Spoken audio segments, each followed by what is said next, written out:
Assalamualaikum warahmatullahi wabarakatuh, Bapak Ibu. Selamat pagi. Ini langsung dimulai katanya Bu Vita ya. Pesannya Bu Vita untuk bisa segera dimulai meskipun ini baru ada 6 ya, 6 mahasiswa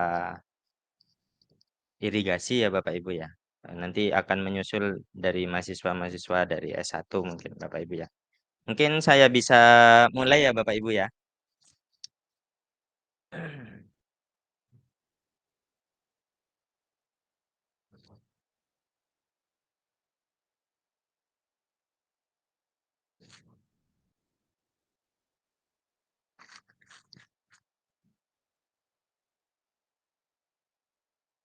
Nah, hari ini kita Bismillahirrahmanirrahim ya Bapak Ibu ya. Hari ini kita akan membahas terkait kebijakan pengelolaan air irigasi ini sudah jam 9 lebih 4 kayaknya dimulai saja ya Bapak Ibu ya. Nanti yang lain bisa mengikuti untuk eh, paparan saya ya Bapak Ibu ya. Ini sudah masih masih belum bertambah. Baik Bapak Ibu, saya mulai saja Bapak Ibu. Eh, Saat ini kebijakan pengelolaan air irigasi ini berfokus kepada pangan Bapak Ibu ya. Kita lanjut. Selanjutnya ini outline-nya Bapak Ibu ya, di mana ada 4 yang akan saya bahas. Ada arah kebijakan, ada komisi irigasi, ada pendayagunaan air irigasi dan tugas negara atau pemerintah ya Bapak Ibu ya dalam hal ini. Nanti kita berfokus saja di pekerjaan atau lembaga yang pemerintah buat yaitu di Komisi Irigasi. Kita lihat bagaimana Komisi Irigasi ini bisa membawa arah kebijakan kepada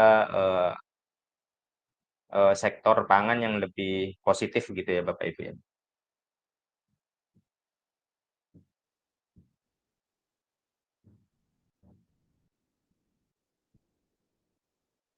Sebentar Bapak Ibu. Saya jadi operator juga soalnya Bapak Ibu.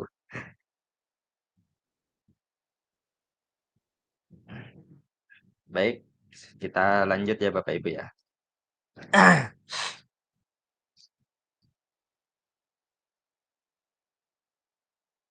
Ini arah kebijakan Bapak Ibu. Eh, di mana Bapak Presiden Jokowi menyatakan bahwa penyediaan air irigasi sangat menentukan dalam peningkatan produktivitas pertanian di Indonesia. Karena itu, pemerintah membangun bendungan untuk menyediakan air irigasi yang dilakukan di seluruh provinsi. Air menjadi kunci mencapai kedaulatan pangan. Ini 3 arahan Presiden Republik Indonesia dalam mengantisipasi ancaman krisis pangan. Yang pertama yaitu peningkatan produksi komoditas pangan besar-besaran dan harus disesuaikan dengan karakter masing-masing daerah. Lalu yang kedua, memastikan pemasok kebutuhan industri atau pasar yang akan menampung hasil produksi komoditas. Lalu yang ketiga, harus ada perencanaan yang baik hingga tahap pendistribusian komoditas pangan sehingga stok tidak menumpuk atau kualitasnya menurun. Dalam hal ini perencanaannya kita wakili dengan program RP2I ya Bapak Ibu yang sekarang lagi gencar diusulkan oleh pemerintah pusat Bapak Ibu, di mana masing-masing daerah diharapkan bisa menyusun RP2I Bapak Ibu ya. Kita lanjut, Bapak Ibu bisa membaca terlebih dahulu terkait UU Pangan, di mana UU-nya nomor 18 tahun 2012. Saya sekalian lihat dulu di bagian Google Meet-nya Bapak Ibu.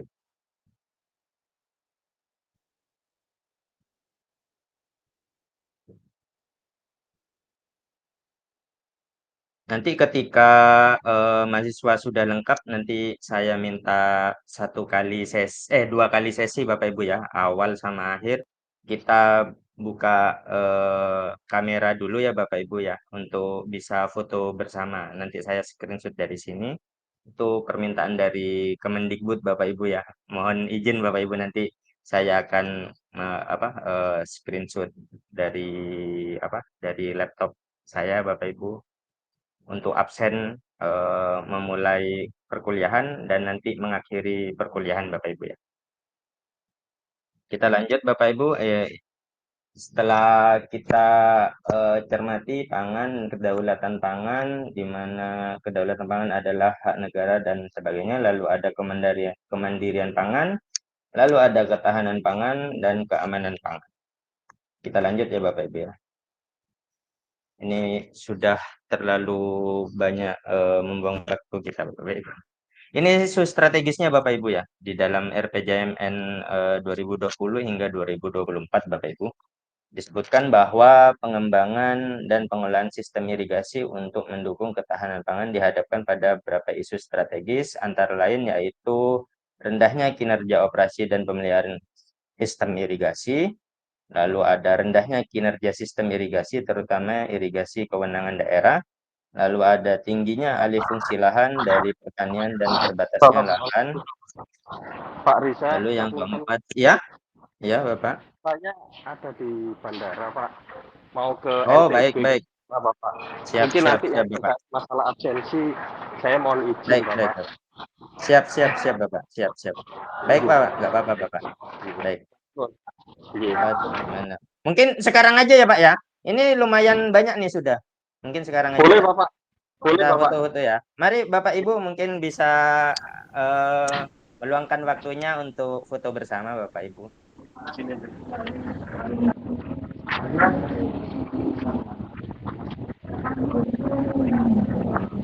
Untuk Mas Genta, Mas Daud, Mas Dino ya, Pak Sabta, Pak Daud, Pak Wahyu. Mungkin langsung saja ya Bapak ya, saya ambil ya. Nah ini sudah semua nih Mas Dino, Mas Sabta, tinggal Mas Genta. Langsung saja ya. Terima kasih Bapak Ibu ya. Ini mohon maaf ini persyaratan memang yang harus dipenuhi Bapak Ibu. Saya juga ngapunten, Pak, merepotkan Siap, teman-teman siap, yang lain. siap Bapak. Siap, siap Bapak. Sudah Bapak, monggo Bapak. Iya. Matur nuwun, Bapak. Mohon Ya, izin, sama-sama Bapak. Bapak.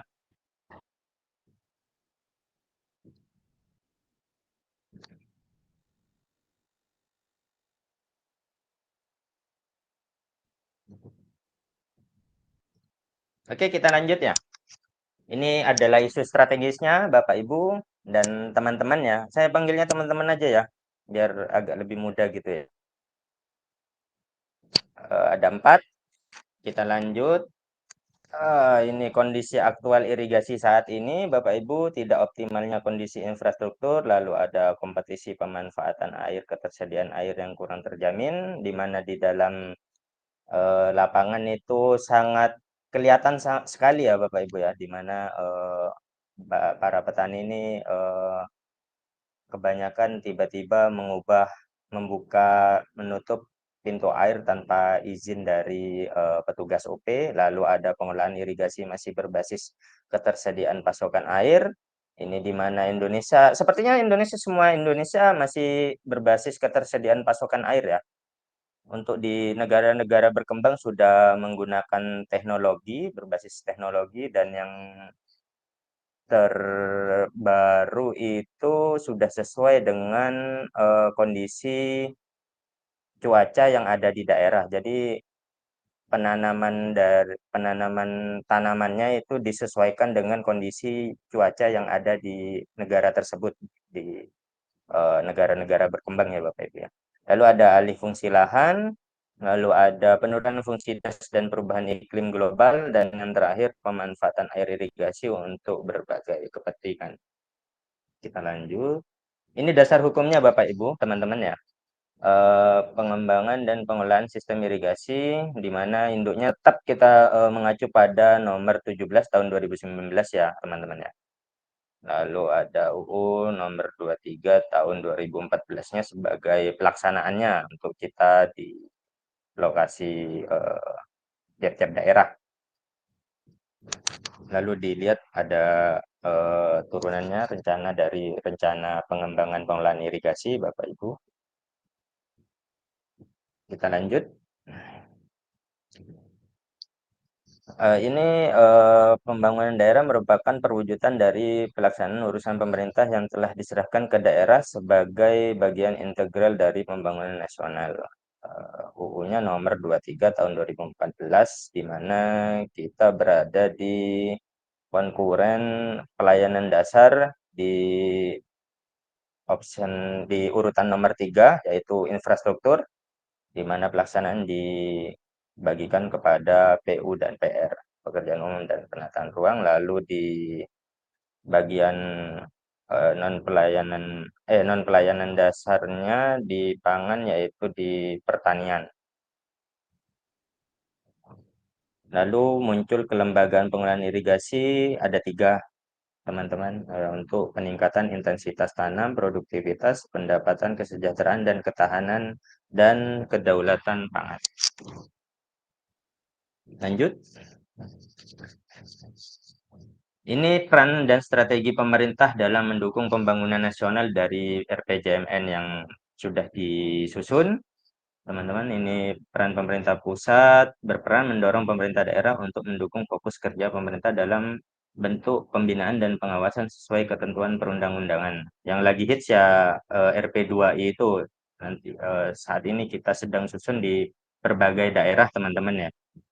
Nantinya RP2 itu akan dikerjasamakan dengan pihak ketiga. Jadi ketika ada perubahan kepala daerah, wajib daerah itu menyusun RP2I. Jadi ketika ada perubahan kepala daerah, pastinya tiap-tiap OPD terkait, utamanya Bapeda, ada 3, teman-teman, di dalam pengelolaan dan pengembangan irigasi ini, yaitu Bapeda sebagai pemegang atau pengatur anggaran, lalu pelaksananya yaitu Dinas PUPR, dan yang sebagai mitranya yaitu Dinas Pertanian yang tahu kondisi di lapangan.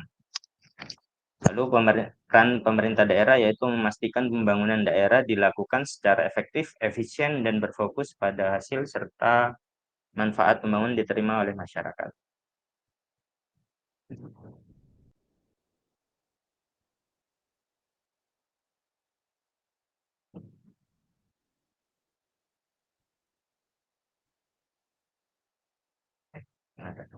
Nah, ini. Nanti jika ada pertanyaan dari teman-teman langsung saja ya langsung saja ngomong gitu ya, teman-teman ya. Soalnya saya tidak lagi fokus ini paparannya, teman-teman ya. Kita lanjut. Ini hubungan PPSIP, KPI, dan RP2I. PPSIP penyelenggara irigasi berbasis peran serta masyarakat tani, mulai dari pemikiran awal, pengambilan keputusan, sampai dengan pelaksanaan kegiatan pada tahapan perencanaan, pembangunan, peningkatan operasi, pemeliharaan, dan rehabilitasi.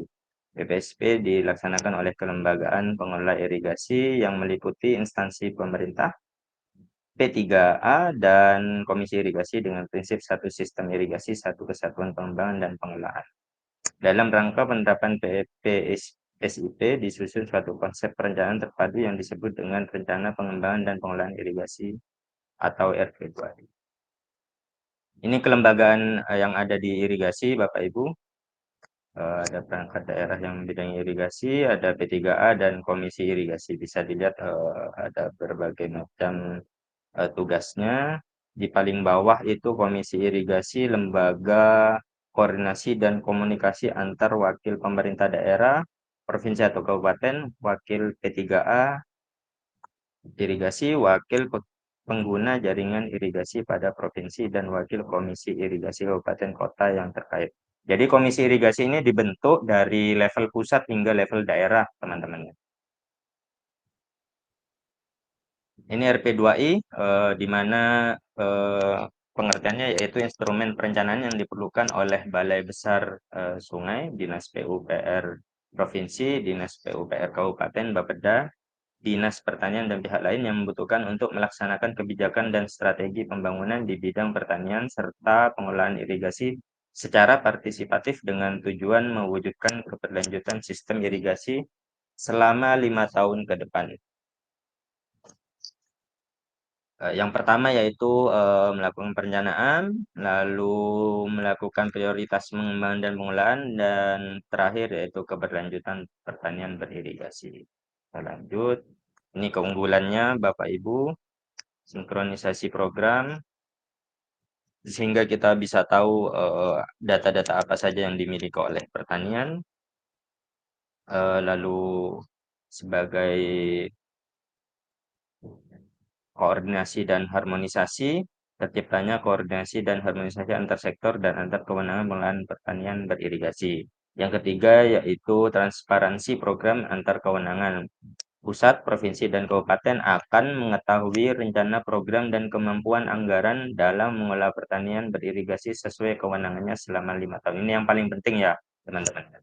Lalu yang terakhir yaitu partisipatif, terciptanya perencanaan yang bersifat partisipatif dengan melibatkan semua unsur pemerintah dan non-pemerintah melalui wadah komisi irigasi, melalui pembahasan rencana pengelolaan irigasi selama 5 tahun dalam sidang komisi irigasi.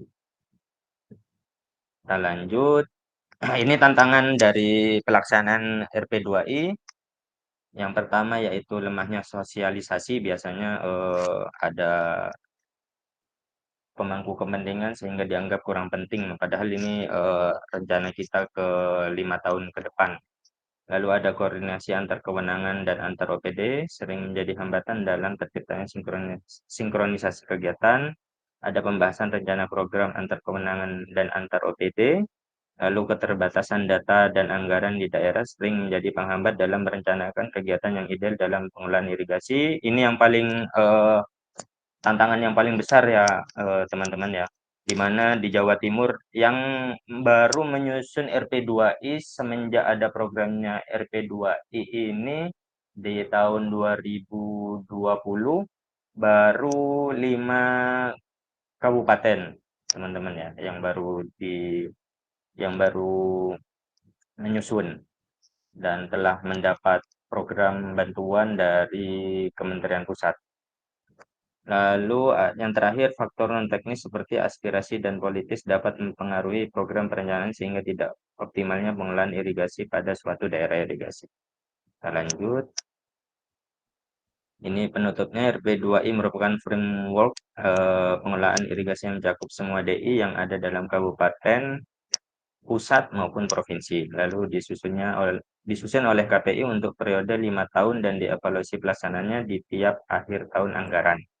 Penyusunan RP2I melibatkan instansi sumber daya air tingkat kabupaten, provinsi, dan pusat. Lalu RP2I disusun berdasarkan asas kemandirian dan mengoptimalkan peran serta masyarakat dengan menitik beratkan pada terwujudnya keberlanjutan sistem irigasi. Kita lanjut. Nah, ini kita masuk ke dalam komisi irigasi ya, sebagai ikatan dari yang di atas ya Bapak Ibu ya. Ini perkenalan Komisi Irigasi Provinsi Jawa Timur ya. Dari 2008 sampai 2022. Ini milik Provinsi Jawa Timur di mana anggotanya itu dari OPD seluruh Jawa Timur, teman-teman ya. Ada dari pihak Dinas PUPR, Pertanian, dan Bapeda. Untuk di daerah perwakilannya yaitu khusus dari kami bidang SDA Dinas PUPR. Jadi masing-masing daerah itu diwakili Dinas PUPR bidang SDA masing-masing gitu. Terakhir jumlahnya ada 72 orang. Lalu tugasnya merumuskan rencana kebijakan pengelolaan irigasi tahunan, alokasi air irigasi, RTTG, rencana tata tanam global, lalu pemeliharaan dan rehabilitasi jaringan irigasi.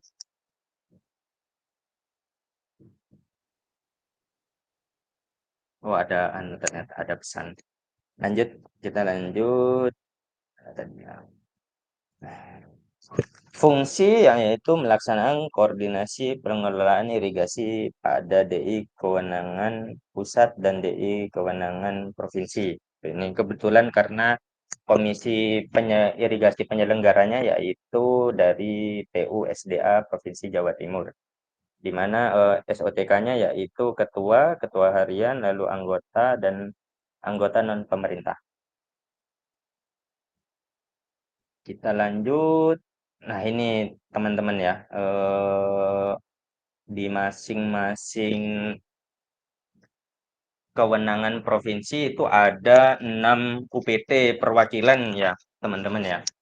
Di seluruh Jawa Timur ada 6, di mana ini kantornya ada di yang pertama di Bojonegoro untuk Bengawan Solo, lalu di Kediri ada UPT Brantas, lalu UPT WS Welang Pekalen, lalu di Pasuruan, lalu ada Bondoyudo baru di Lumajang, Bondowoso di WS Sampian Style di Bondowoso, dan yang terakhir ini UPT PSDA Madura yang ada di Pamekasan.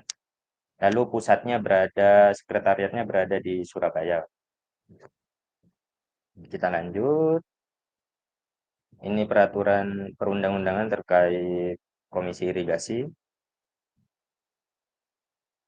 Sudah disahkan oleh Gubernur Jawa Timur di tahun 2022. Ini diperbaharui tiap 3 tahun sekali. Ini daerah irigasi Provinsi Jawa Timur yang sudah tercantum di dalam Permen PUPR nomor 14 tahun 2015, di mana kabupaten kota seluruh Jawa Timur memiliki 8.703 DI. Lalu untuk DI kewenangan provinsi ada 176 DI, dan untuk pusat ada 32 DI kewenangan pusat yang ada di Provinsi Jawa Timur. Jadi bisa dilihat,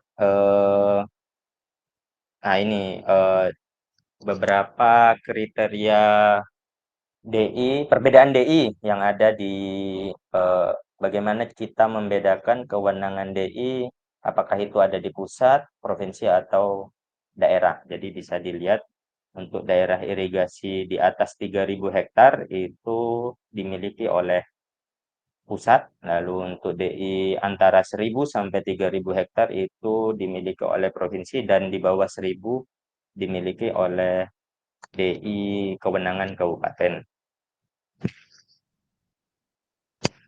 Ini daerah irigasi kewenangan provinsi di Pulau Madura, ada 5 teman-teman ya. Yang pertama DI Tunjung itu ada di Bangkalan, DI Tunjung dan DI Umbul ini ada di Bangkalan. Lalu DI Kelampis, di mana adanya bendungan Kelampis yang baru diresmikan tahun 2019 kalau nggak salah ya. Itu ada di Kabupaten Sampang. Lalu ada DI Samiran yang merupakan wujudnya yaitu Embung Samiran, berada di Kabupaten Pamekasan, dan yang terakhir yaitu DI Jepun, di mana bangunannya berupa bendung Jepun. Kita lanjut. Ini rincian tugas dan fungsi Komisi Irigasi yang lebih detail lagi ya, teman-teman ya. Merumuskan rencana kebijakan untuk mempertahankan dan meningkatkan kondisi dan fungsi irigasi. Lalu yang kedua, merumuskan rencana tahunan penyediaan, pembagian, dan pemberian air irigasi atau RTTG. Lalu merekomendasikan prioritas alokasi dana pengelolaan irigasi. Yang keempat, memberikan pertimbangan mengenai izin alih fungsi lahan beririgasi. Lalu yang kelima, merumuskan rencana tata tanam yang telah disiapkan oleh dinas instansi terkait. Yang keenam, merumuskan rencana pemeliharaan dan rehabilitasi jaringan irigasi. 7, memberikan masukan dalam rangka evaluasi pengelolaan aset irigasi. Yang ke-8, memberikan masukan atas penetapan hak guna pakai untuk irigasi dan hak guna usaha untuk irigasi kepada badan usaha. Nanti ada penjelasan tersendiri untuk terkait hak guna pakai ini ya, teman-teman ya. Lalu yang 9, memberikan masukan dan pertimbangan dalam upaya menjaga keandalan dan keberlanjutan sistem irigasi. Dan yang ke-10, melaporkan hasil kegiatan kepada gubernur, bupati, wali kota sesuai kewenangan.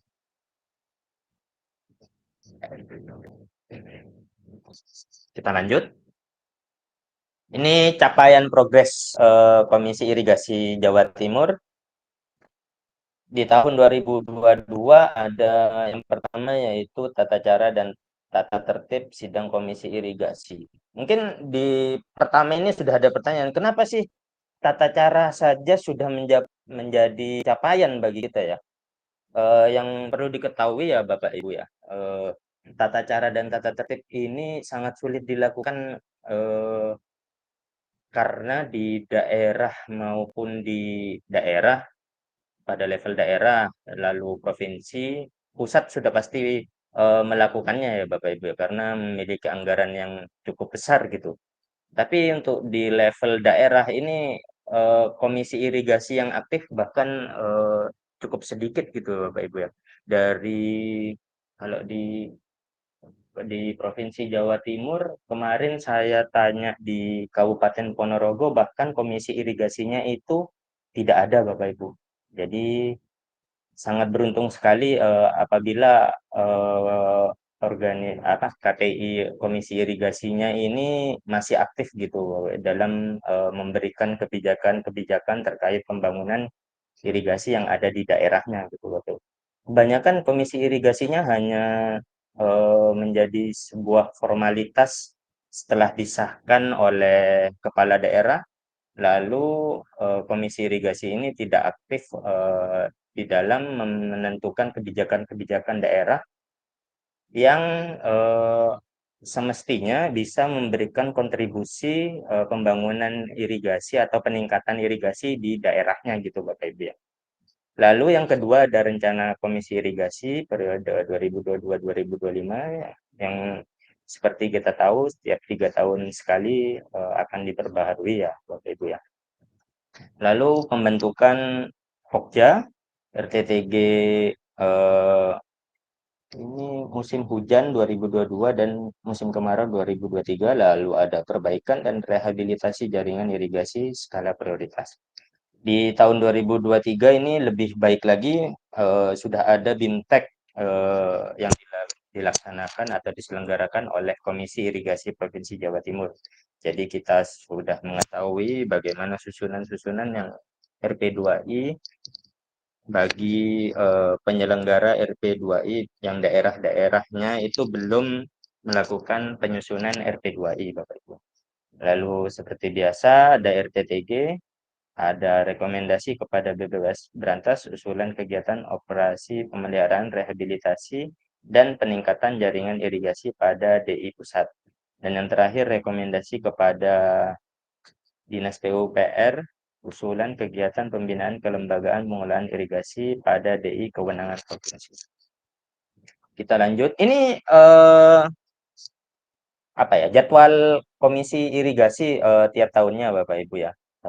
Jadi kami kadang juga komisi irigasi di daerah mengadopsi rencana kerja tahunan milik PU SDA Provinsi Jawa Timur. Ada yang pertama ada koordinasi, lalu ada sidang pleno yang biasa dilakukan 2 kali di awal tahun dan di akhir tahun.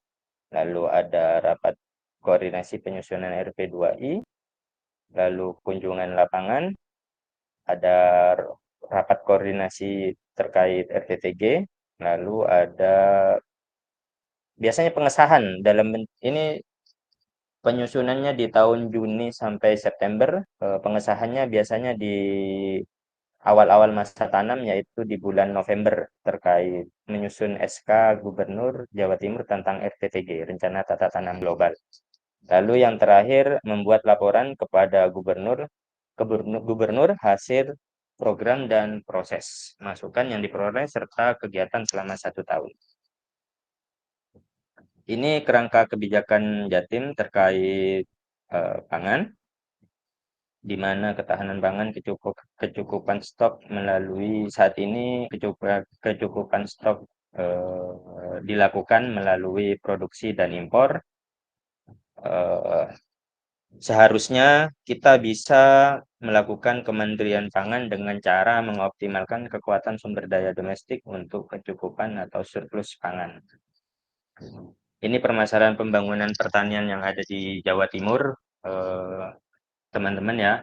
Ada lahan, infrastruktur, benih, regulasi kelembagaan, SDM, dan permodalan. Di mana ada di masing-masing aspek ini ada permasalahannya masing-masing bisa dibaca. Ada di lahan yaitu potensi lahan yang tidak terkendali. Kayaknya semua daerah mengalami ini ya, Bapak Ibu ya. Ada keterbatasan pencetakan lahan baru, penurunan kualitas lahan, rata-rata kepemilikan lahan yang sempit, ketidakpastian status kepemilikan lahan. Lalu yang infrastruktur, kerusakan jaringan irigasi, pendangkalan waduk, kurang memadainya sarana dan transportasi. Lalu di benih, sistem pengadaan benih dengan tidak sesuai dengan musim tanam, belum terbangunnya sistem. Lalu yang regulasi kelembagaan yaitu kerjaan investasi, kerjaan HGU, pengembangan petani yang belum mempunyai posisi tawar yang kuat, sedangkan SDM, kemampuan petani, peternak, dan pekebun dalam menggunakan teknologi maju, lalu menurunnya minat generasi muda untuk terjun di bidang pertanian, keterbatasan tenaga penyuluh, pengamat, OPT, pengawas benih tanaman, serta tenaga kesuan. Lalu permodalannya sulitnya akses petani terhadap pemodalan, tunggakan kredit, lalu persyaratan agunan kredit berupa sertifikat menghambat penyaluran. Kita lanjut. Nah, sampai sini ada pertanyaan mungkin dari teman-teman ya. Ini karena satu ikatan ya teman-teman ya. Eh, di mana tadi itu terkait pendahuluan dengan Komisi Irigasi. Isu strategis arah kebijakan dengan Komisi Irigasi. Pak mohon izin Pak mau tanya kalau Monggo, monggo Bapak. regulasi Monggo itu Bapak. eh, untuk bagaimana sih kalau peraturan hukum yang berlaku yang sudah diterapkan itu memengaruhi pemeliharaan dan evaluasi infrastruktur SDA mungkin itu dan upaya-upaya yang dilakukan untuk memastikan kepatuhan terhadap regulasi yang sudah terlaksana.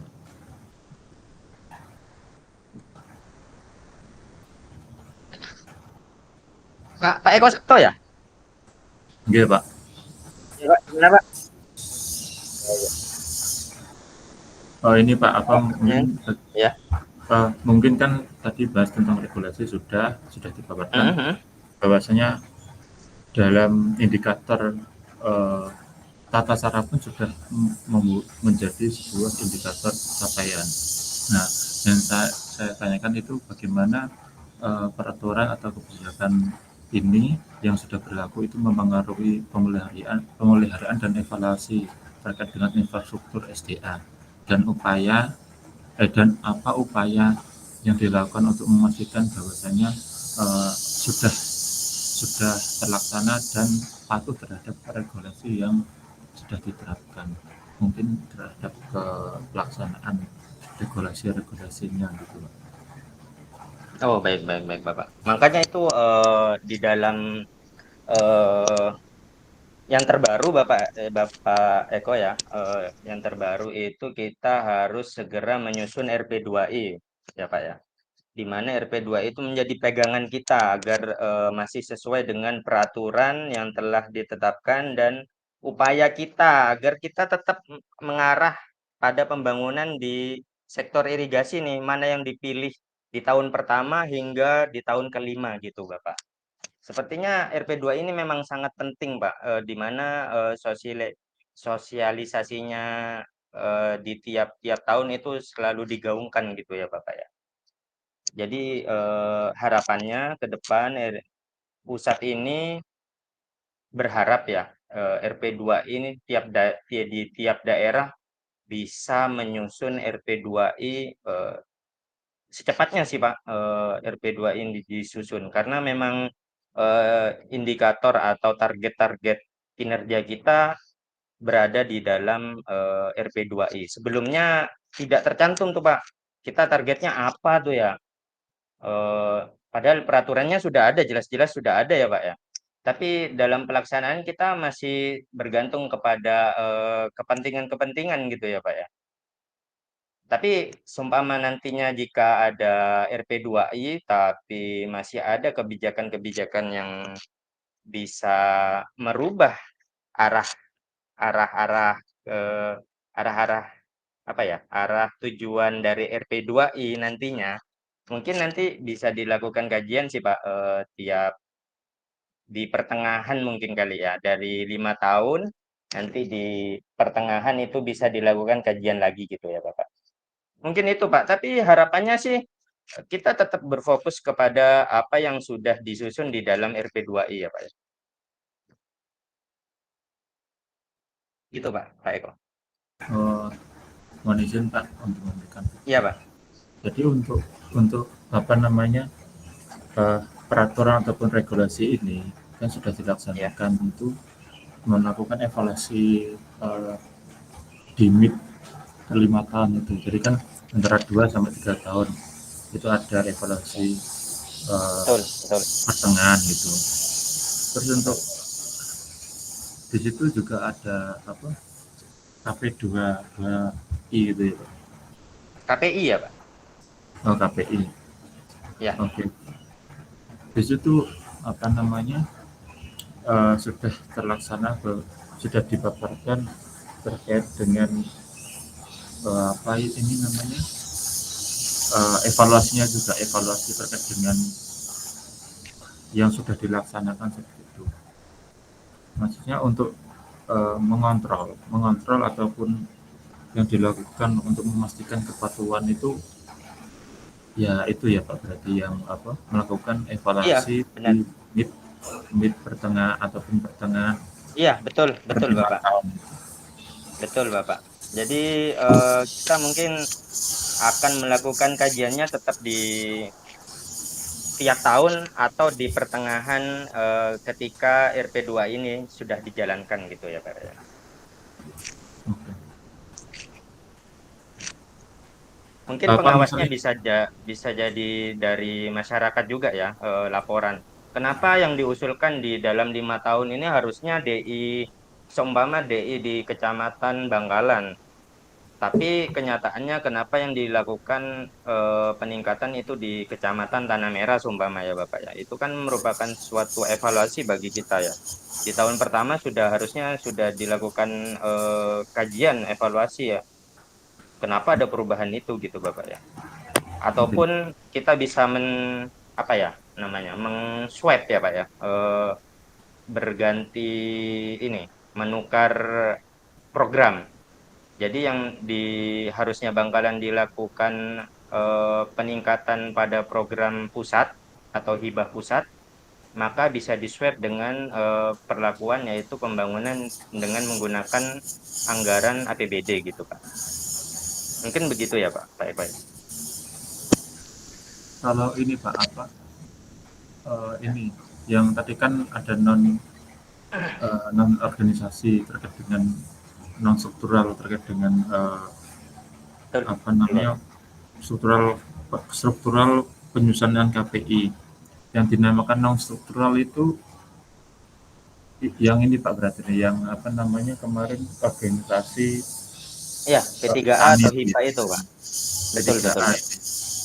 Betul, betul Bapak. Tentunya yang resmi ya Pak ya, yang sudah terdaftar di Kemenkumham ya.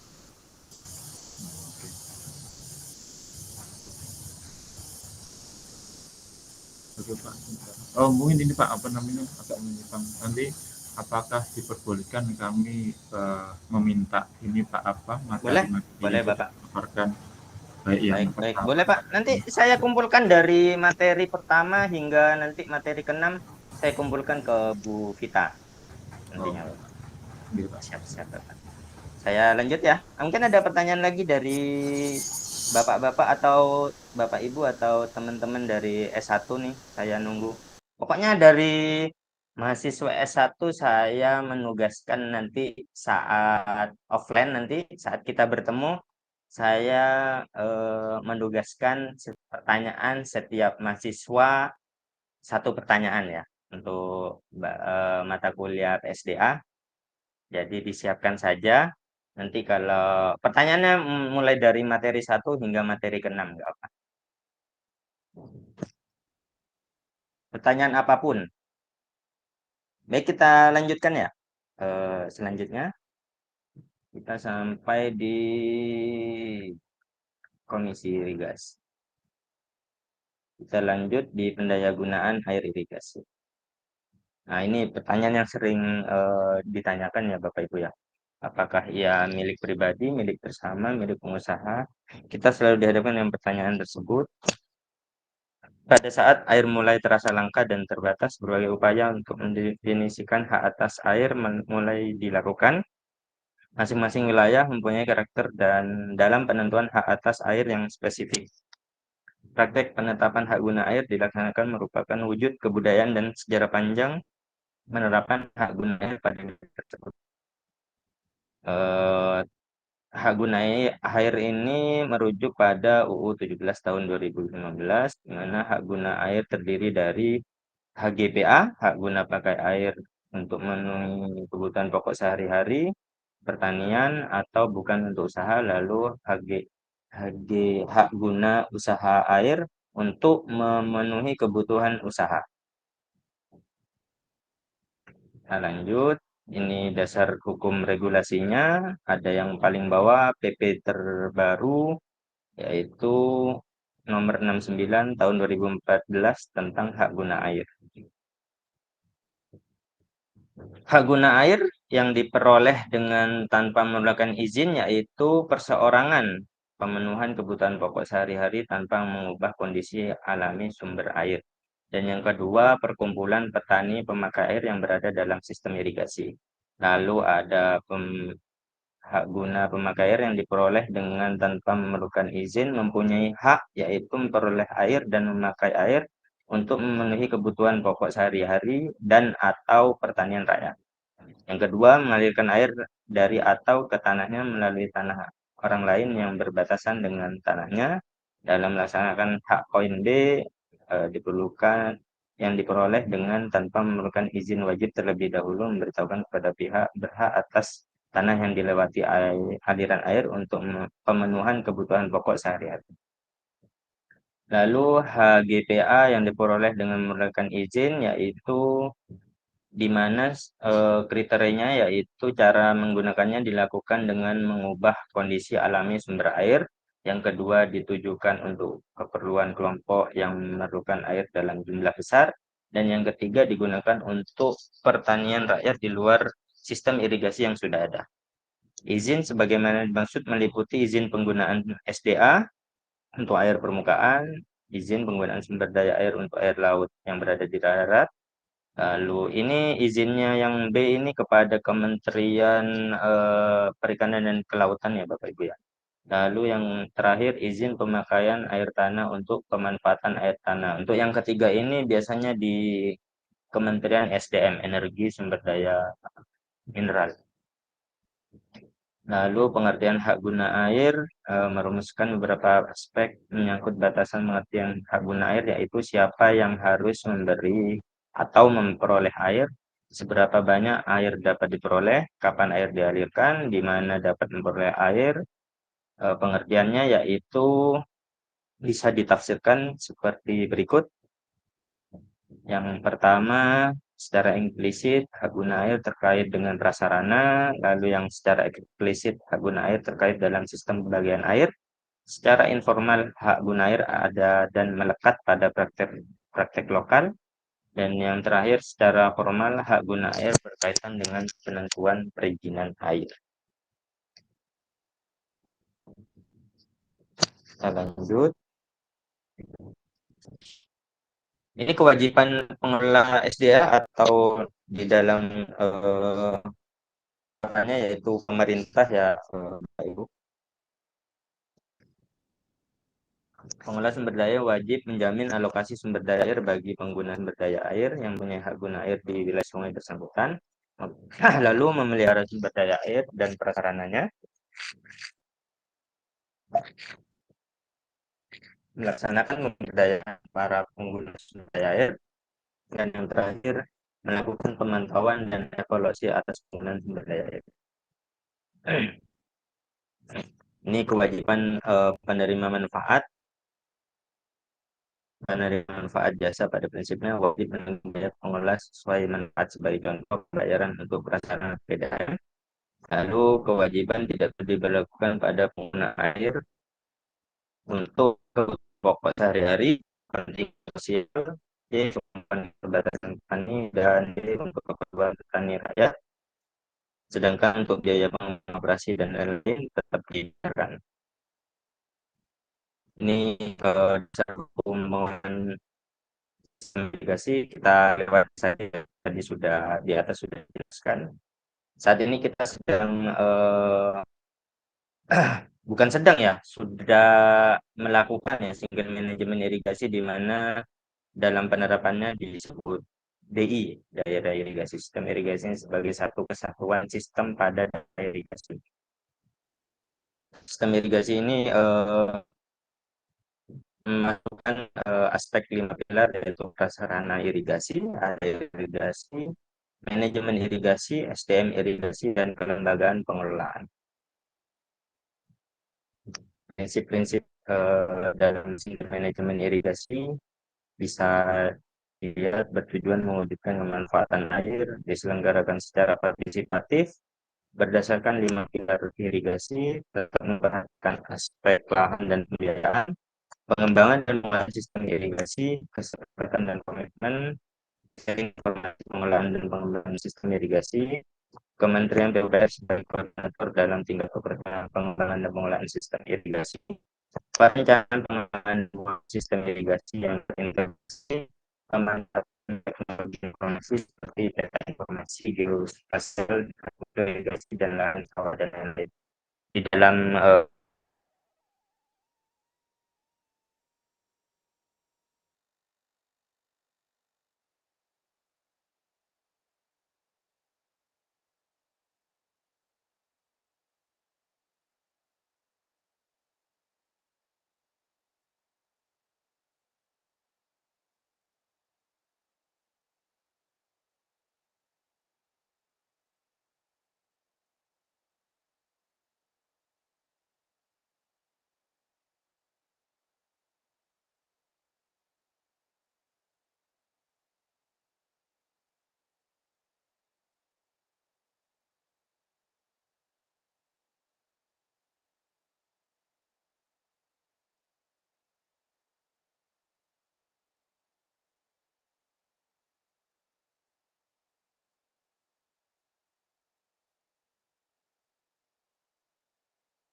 saya terlempar ya Bapak Ibu ya. Kita lanjut ya Bapak Ibu ya. Sampai mana tadi ya?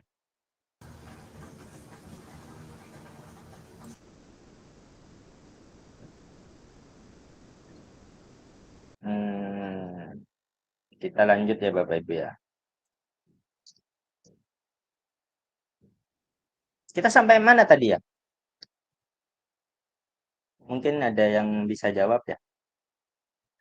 Tadi saya terlempar ya.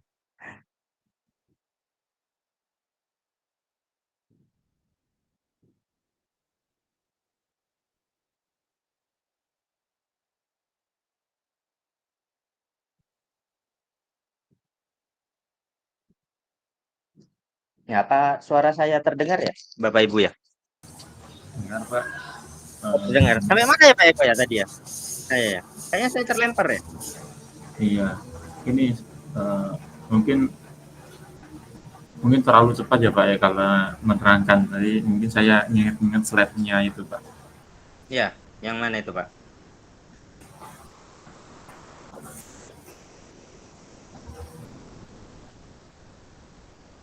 Kita langsung ke tugas negara aja kali ya. Dan tadi agak cepat karena memang ada sistem manajemen irigasi yang pakai DI itu ya. Kita lanjut saja ya. Hmm, kita ke kita ke tugas negara ya atau pemerintahan. Nah, ini tugas ini belum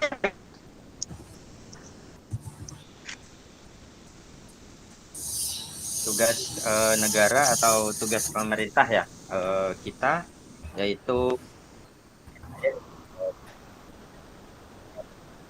kebutuhan air seoptimal mungkin untuk berbagai jenis penggunaan agar sesuai dengan tingkat ketersediaan air yang ada di sungai.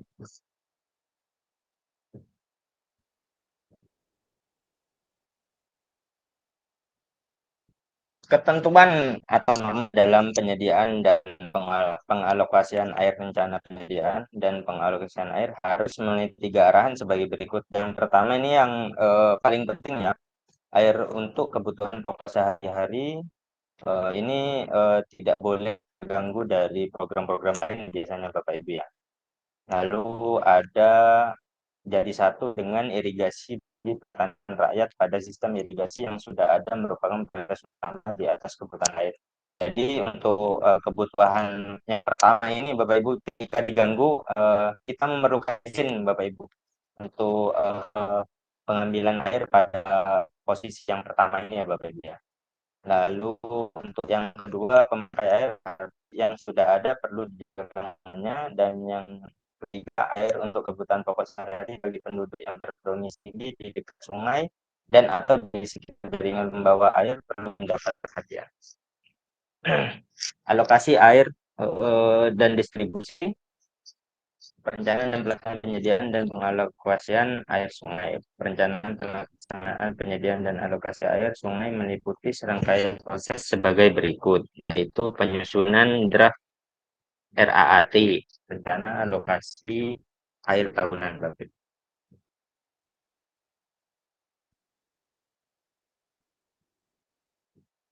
Lalu penetapan rencana alokasi air tahunan, eksekusi penyediaan air, yang keempat pengawasan dan pengendalian, dan yang terakhir pemantauan dan evaluasi pelaksanaan penyediaan air.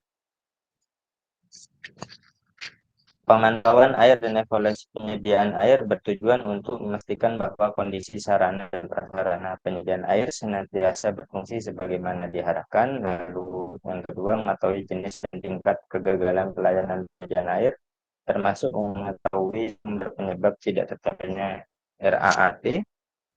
Dan yang terakhir, menghasilkan dalam penyempurnaan atau peninjauan kembali RAAT. Yang dimaksud dengan penggunaan air adalah semua aktivitas pemanfaatan air sungai dilakukan melalui berbagai cara untuk memenuhi kebutuhan tertentu ditinjau berdasarkan sifat dibedakan menjadi 2 kategori penggunaan air bersifat konsumtif dan bersifat non konsumtif, yaitu penggunaan air yang tidak mengurangi volume air di tempat air. Lalu perizinan pengolahan sumber daya air yaitu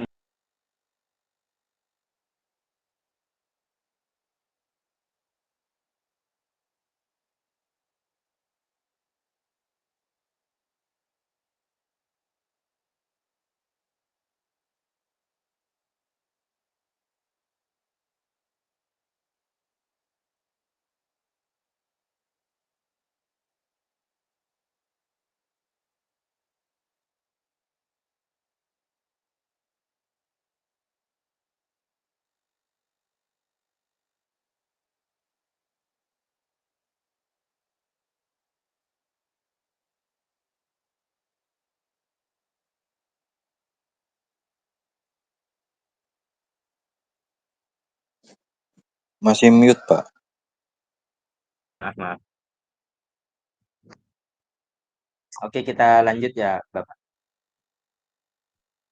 Ini perizinan dan pengelolaan sumber daya air bisa dilihat ada menjaga kondisi sumber daya air, lalu terjaminnya hak atas air bagi kebutuhan sehari-hari, dan yang ketiga mencegah bencana daya rusak air yang timbul akibat penggunaan sumber daya air, banjir, tanah, longsor, dan lain-lain.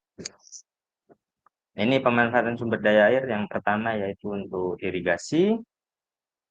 Yang A sama C tidak boleh diganggu ya Bapak Ibu. Ketika diganggu itu akan perlu adanya namanya perizinan Bapak Ibu ya.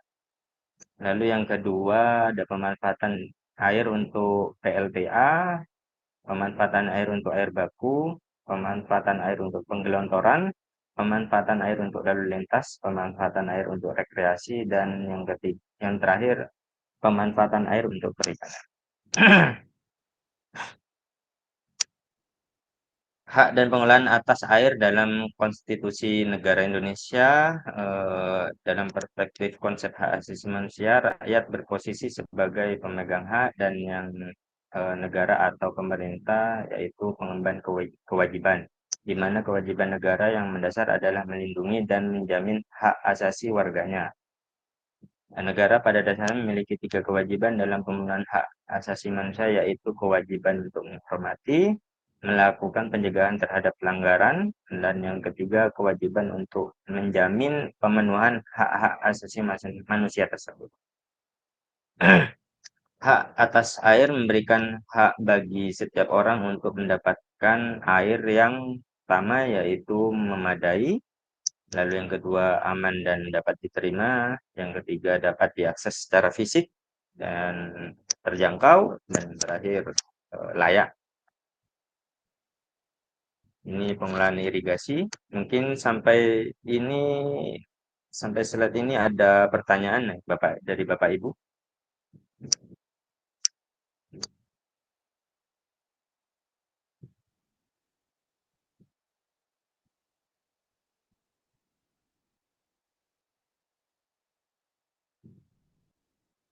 Jika belum ada, saya lanjutkan ya Bapak Ibu ya.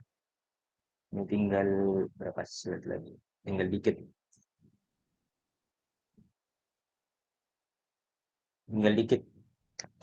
Irigasi ini nanti menjelaskan bagaimana pengolahan irigasi yang ada di Kementerian PUPR dan di Kementerian Pertanian ya Bapak Ibu. Kita lanjut.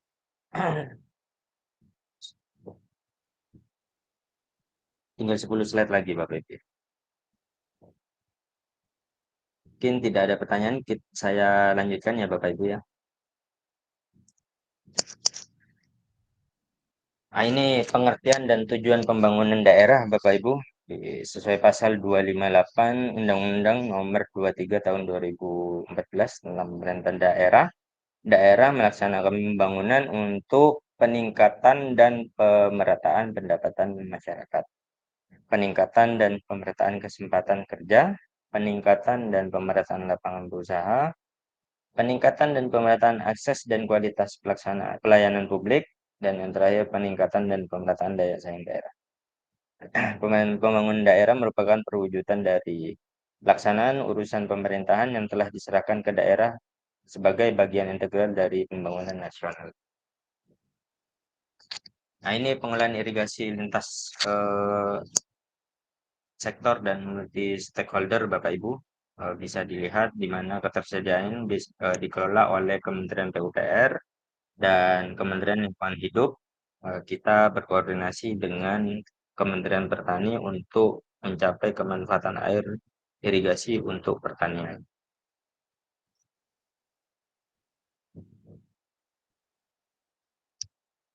Kita juga bekerja sama dengan BMKG, BPS, dan Kementerian Desa ya Bapak Ibu.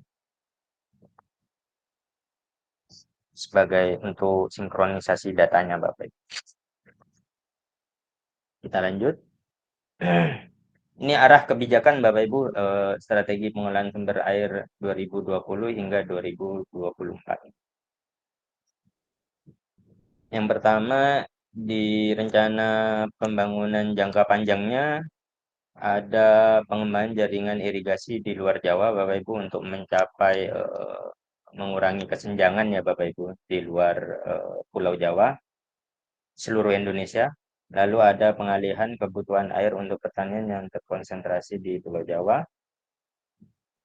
Ada penyeimbangan fungsi air sebagai social good dan economic good, lalu pengelolaan air yang efisien, efektif, berkeadilan, dan berkelanjutan, menjamin kebutuhan pokok hidup, dan meningkatkan kesejahteraan masyarakat.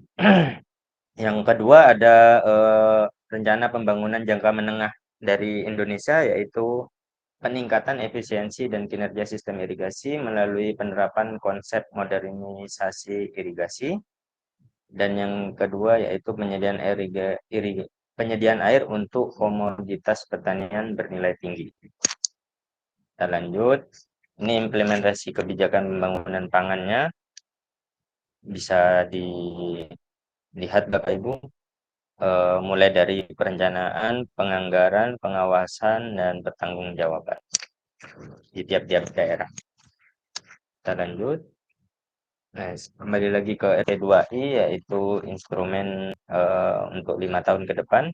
Gelaran RP2I, program yang disahkan oleh Bupati Kepala Daerah untuk pengembangan dan pengelolaan irigasi dalam kabupaten yang bersangkutan, termasuk program kegiatan serta perkiraan kebutuhan dana selama 5 tahun ke depan.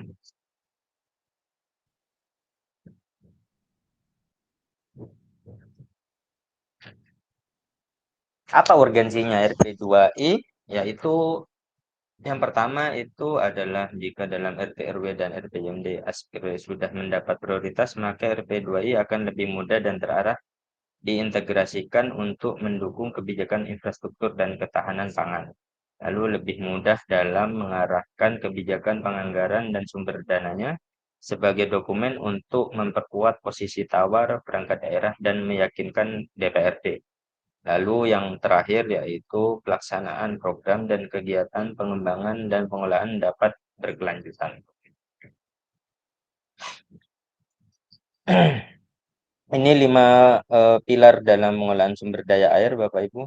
Ada konservasi sumber daya air, ada pendayagunaan sumber daya air, lalu pengendalian daya rusak air, sistem informasi sumber daya air, dan pemberdayaan masyarakat. Tantangan pengembangan dalam pertanian ini disebutkan di dalam Kementerian Pertanian, Bapak Ibu, di mana kebutuhan air irigasi saat ini masih berfokus kepada irigasi air permukaan, Bapak Ibu ya. Kita bisa lihat paling banyak digunakan yaitu air irigasi permukaan sampai 78%, irigasi rawa 18%, dan air tanah di 1%. Lalu tantangannya yaitu belum optimalnya karena kondisi kerusakan irigasi dan pola tata tanam yang tidak teratur, Bapak Ibu. Apalagi saat ini iklimnya tidak menentu ya Bapak Ibu ya. Kita sudah bekerja sama dengan BMKG, bagaimana cara penentuan awal tanam dari padi saat ini. Saat ini padinya sudah mulai masuk ke masa tanam kedua ya Bapak Ibu ya. Setelah kemarin sempat panen, saat ini sudah memasuki masa tanam kedua, di mana di dalam permasalahan di lapangan yaitu belum adanya pendistribusian pupuk secara merata. Ketika kemarin saya cek di lapangan kemarin, kita sudah mulai menanam masa tanam kedua, tapi pendistribusian pupuknya belum ada, Bapak Ibu. Jadi sepertinya petani masih berpikir dua kali untuk memulai masa tanam kedua ketika belum ada pupuknya, Bapak Ibu. Lalu yang kedua, curah hujan tahunan tinggi tetapi tidak merata berdampak pada kondisi kekeringan hingga kebanjiran. Lalu yang terakhir, kemampuan pengolahan kelembagaan pada tingkat petani belum merata. Ini strategi pencapaian target produksi padi, Bapak Ibu. dari 2020, 2021, sampai 2024.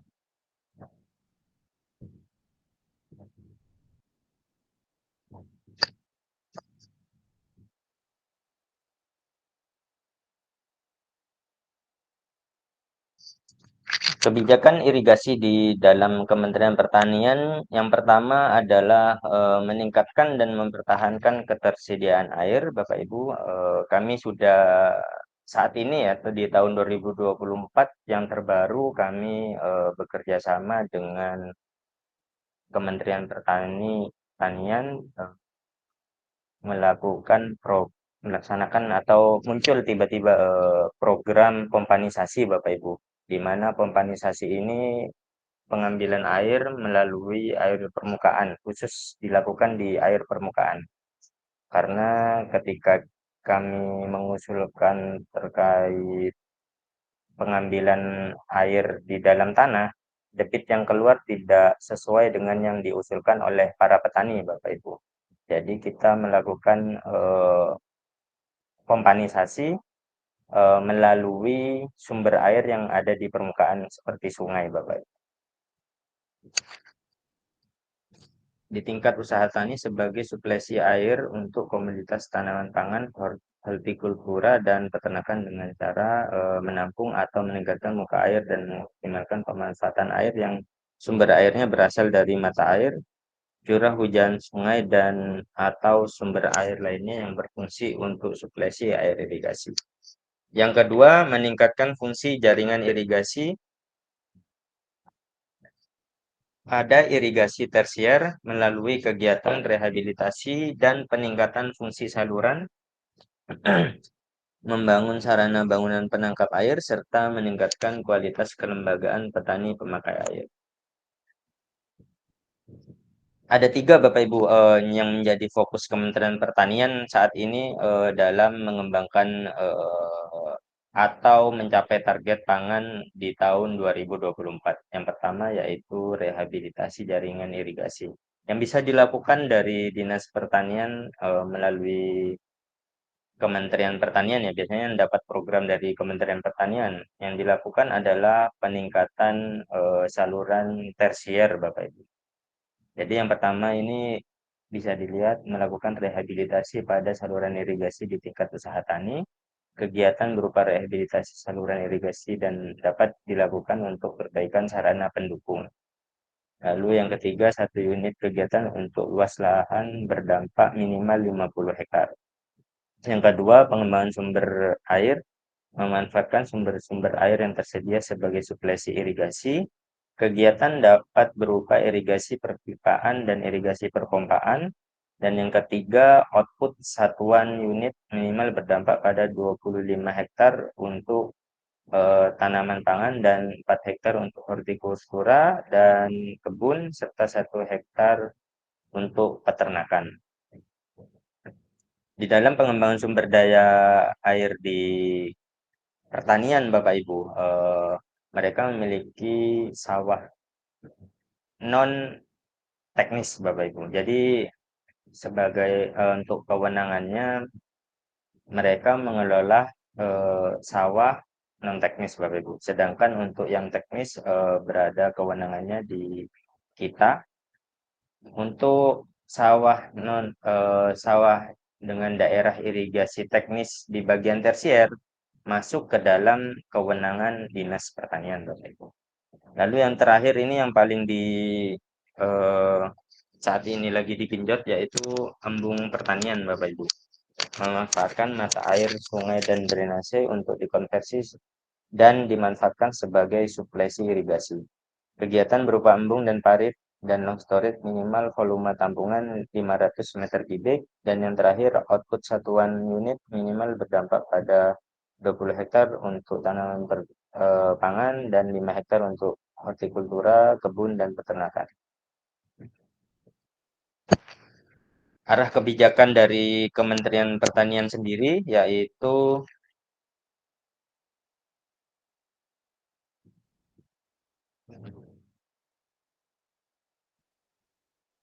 memenuhi dan meningkatkan ketersediaan air pada lahan sawah dengan pembangunan infrastruktur irigasi yang berdampak pada peningkatan IP dan produktivitas pangan, indeks pertanian ya Bapak Ibu. Membangun infrastruktur irigasi meningkatkan produksi, peningkatan luas tanam, dan peningkatan indeks pertanian dengan cara rehabilitasi jaringan irigasi, pengembangan sumber air, dan mendukung pertanian, di mana penerima manfaatnya yaitu kelompok tani, perkumpulan petani pemerah air, dan gabungan kelompok tani. Mungkin sampai slide ini ada pertanyaan Bapak Ibu. Saya tunggu.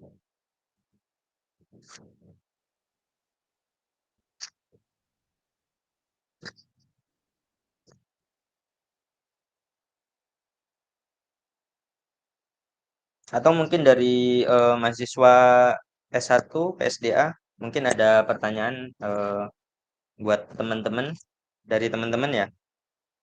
Saya sangat menunggu sekali nih dari mahasiswa PSDA ya. Mungkin ada pertanyaan teman-teman terkait materi hari ini. Saya tunggu ya. Saya sekalian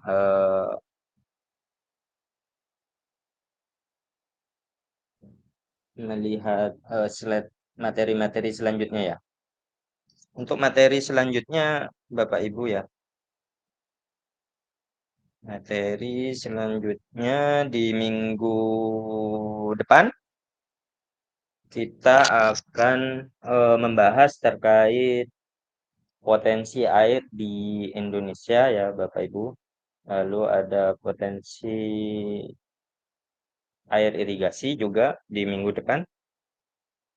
Lalu untuk pertemuan kita yang pertama dan mungkin nanti di kampus ya Bapak Ibu,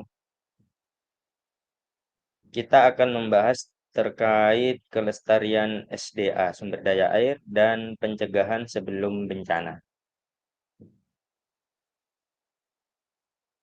Jadi permintaan dari Bu Vita ada 6 topik yang dibahas. Yang pertama kita membahas terkait daya dukung jaringan irigasi.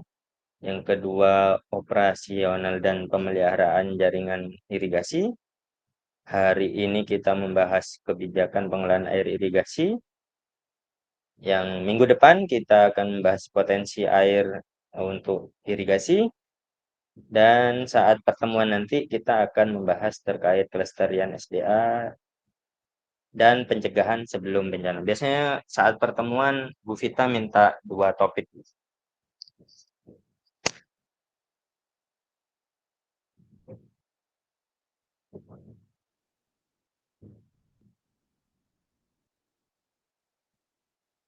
Baik, kalau nggak ada pertanyaan ya Bapak Ibu, kita lanjutkan ya.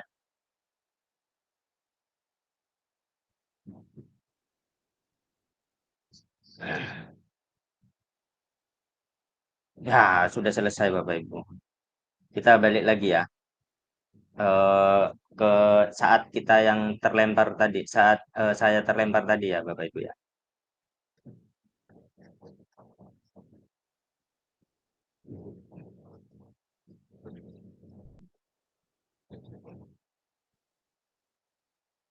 Ini sudah ya, sudah dibahas ya? Atau belum ya? Ini dasar hukum pengolahan satu kesatuan sistem irigasi Bapak Ibu. Saat ini kita menganut sistem kesatuan sistem irigasi ini. Single Management Irigasi, UU-nya tetap memakai UU nomor 17 tahun 2019, eh, di mana sistem irigasi sebagai satu kesatuan sistem pada daerah irigasi, Bapak Ibu. Jadi setiap satu lokasi irigasi dijadikan satu DI, Bapak Ibu. Kesatuan sistem primer, sekunder, dan tersier yang mencakup aspek ketersediaan air irigasi, prasarana irigasi, manajemen irigasi, lembaga pengelolaan irigasi, dan aspek sumber daya manusia. Jadi di dalam aplikasinya Bapak Ibu, ketika melakukan inventarisasi data, kita sudah bisa melihat atau muncul ya beberapa beberapa pilihan. Ada aspek ketersediaan air irigasi, jadi butuh berapa debit tuh untuk menyuplai satu DI, lalu ada prasarana irigasi, seberapa rusak atau seberapa baik kondisi irigasi di lapangan, lalu ada manajemen irigasi dan lembaga pengelola irigasi ini terkait ada berapa P3A atau pipa yang ada di dalam DI tersebut, dan aspek sumber daya manusianya yaitu ada berapa anggota yang ada di dalam P3A atau pipa tersebut. Lalu ada aspek 5 pilar dalam sistem irigasi, Bapak Ibu ya. Ada aspek prasarana irigasi,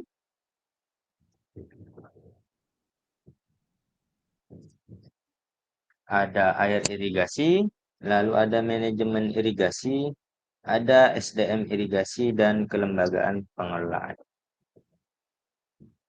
Prinsip-prinsip dalam single manajemen irigasi yaitu bertujuan mewujudkan kemanfaatan air dalam bidang pertanian, diselenggarakan secara partisipatif, lalu berdasarkan 5 pilar tadi, lalu tetap memperhatikan aspek lahan dan pembiayaan, pengembangan dan pengelolaan sistem irigasi berdasarkan sinergi antar stakeholder, kesepakatan dan komitmen pengembangan dan pengelolaan sistem irigasi oleh stakeholder, lalu sharing informasi pengelolaan dan pengembangan sistem irigasi, pengembangan Kementerian PUPR sebagai koordinator dalam tingkat operasional dan pengembangan pengelolaan sistem irigasi, perencanaan dan pengembangan dan pengelolaan sistem irigasi yang terintegrasi, pemanfaatan teknologi informasi seperti peta informasi geospasial, infrastruktur irigasi, dan lahan sawah.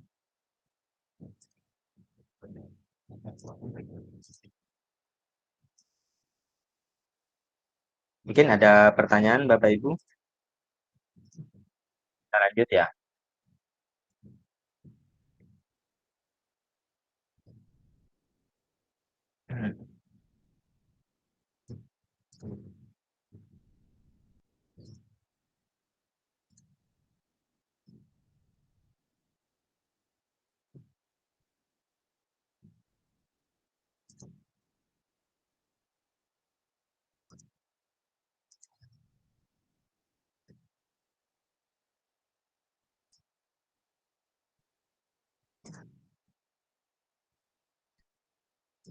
Saya tunggu ya Bapak Ibu, mungkin ada pertanyaan, sekalian saya screenshot terkait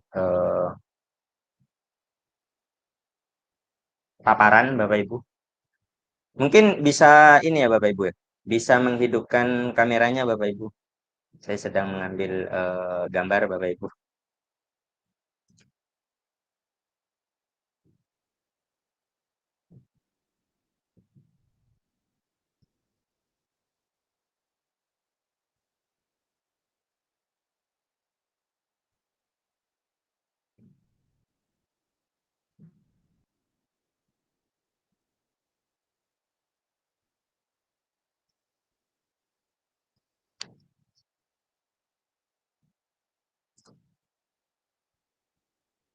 Saya mohon izin ngambil ya Bapak Ibu ya. Oke, gambar.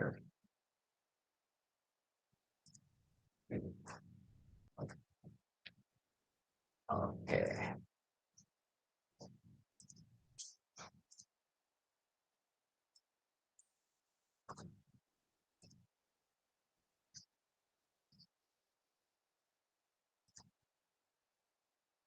Ini siapa ya yang dari S1 ya? Mas Dino nih ya. Terus Mas Genta sepertinya, betul. Oh, yang lain belum ada ya? Dari S1 ya. Siapa lagi ya? Mas Genta sama Mas Saya, Dino. Pak. Siapa, Pak? Oh, Mas Lukman, siap, siap. Oke. Cuma cuma 5 ya? Benar cuma 5 ya? Mahasiswanya ya. Ya nanti saat pertemuan Banyak saya. yang ikut MBKM penelitian itu. Oh, gitu. Ya. Ya, nanti tolong sampaikan ya Mas Lukman ya. Nanti saat pertemuan mungkin bisa menyampaikan satu mahasiswa satu pertanyaan ya. Iya Pak. Nanti tolong disampaikan juga paparannya ya. Baik Pak. Oke. Oke, kita lanjut kali ya. Oke, kita lanjut di bagian tadi ya. Ini tadi. Ini 5 pilar irigasi, Bapak Ibu. Peran manusia sangat menjadi penting, di mana sangat berpengaruh kepada ketersediaan air, lalu mengatur prasarana irigasi yang ada, lalu membentuk eh, tata kelola irigasi di lapangan, Bapak Ibu, lalu mengoperasikan institusi.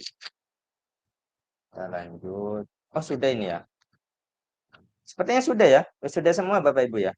Mungkin ada pertanyaan Bapak Ibu.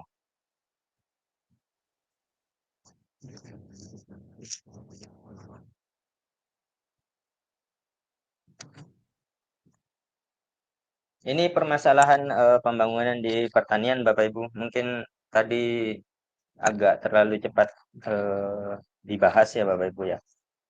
Ada lahan, infrastruktur, benih, regulasi atau kelembagaan, sumber daya manusia, dan permodalan. Di mana di masing-masing aspek memiliki permasalahannya sendiri-sendiri ya Bapak Ibu ya. Ini yang sedang kami rumuskan agar permasalahan ini ke depannya tidak muncul kembali Bapak Ibu.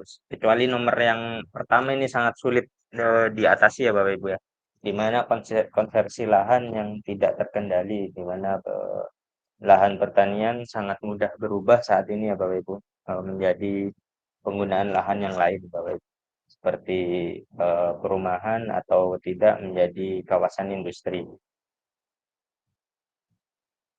Efek positifnya perubahan irigasi yang awalnya pertanian menjadi industri, yaitu ya penambahan lapangan pekerjaan ya Bapak Ibu ya.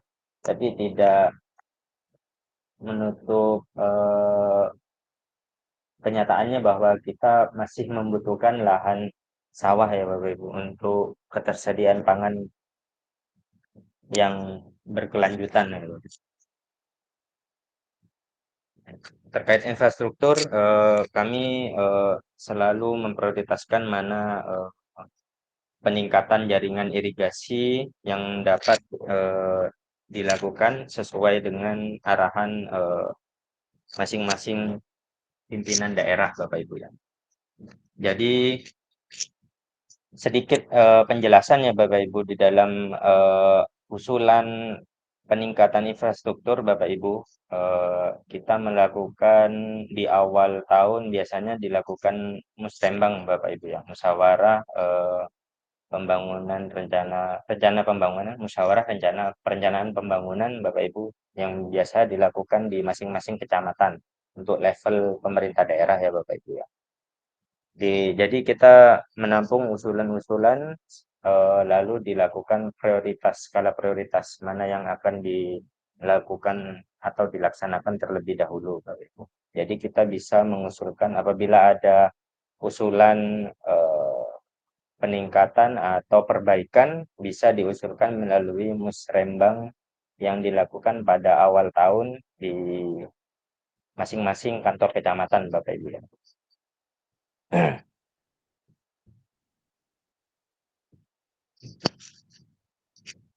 Jika tidak ada pertanyaan Bapak Ibu, mungkin masih setengah 11 ya Bapak Ibu. Masih ada berapa tuh? Ke 10.40 tuh. Masih 20 menit lagi Bapak Ibu. Monggo jika ada pertanyaan Bapak Ibu.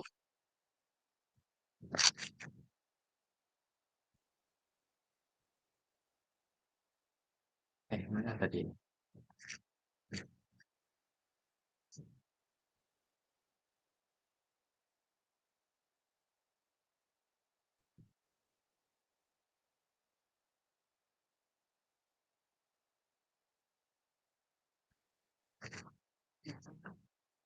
Oke, saya tutup dulu, saya berhentikan dulu ya Bapak Ibu.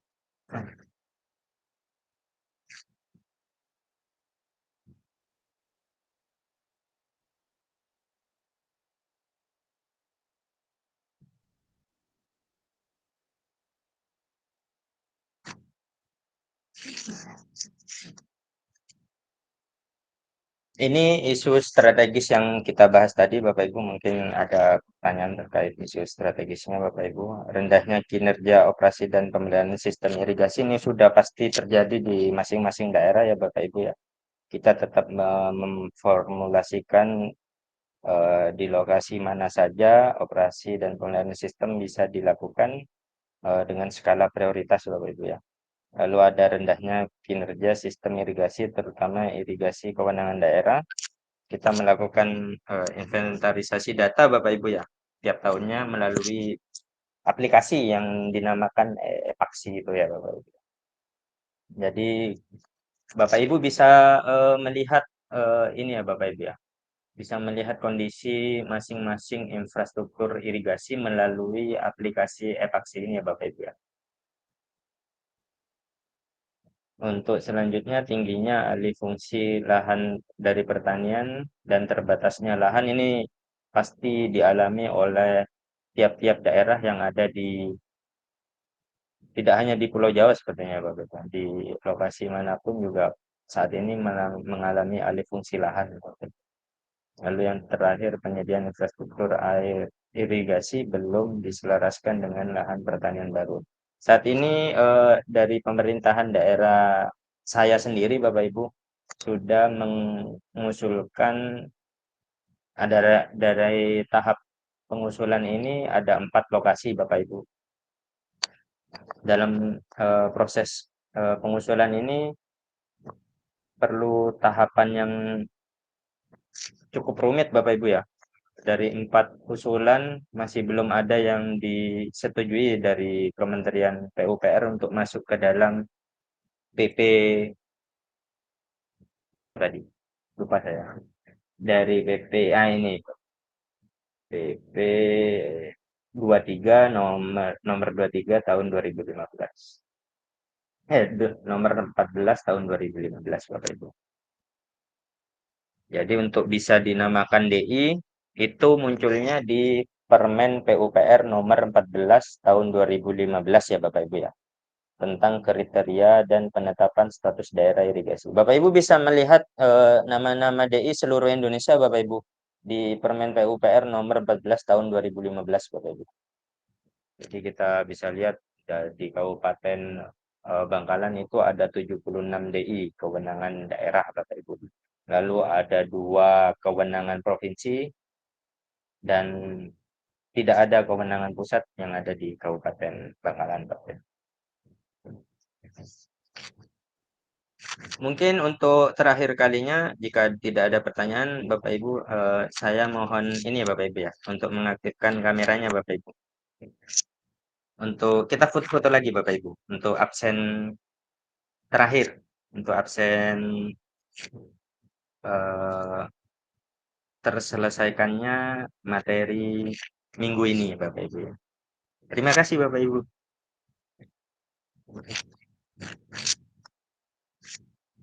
Yang lain belum ya? Saya tunggu ya. Oke Pak. Pak Sabta, Bu Okti Anissa, namanya apa nih panggilannya?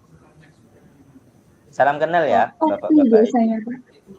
Oh, Pak Okti. Genta, Mas Iya. Genta. Pak Hari Subagio, Pak Sabta, Pak Prabu ya. Oke, Pak Burhanuddin, Mas Lukman tadi S1 ya. Apa PSDA ya, mata kuliah SDA di. Oke. Salam kenal semuanya ya Bapak Ibu ya. Saya baru tahu ini wajah-wajahnya nih Bapak Ibu. Hmm. Saya mohon izin ngambil gambarnya ya Bapak Ibu ya. Mhm.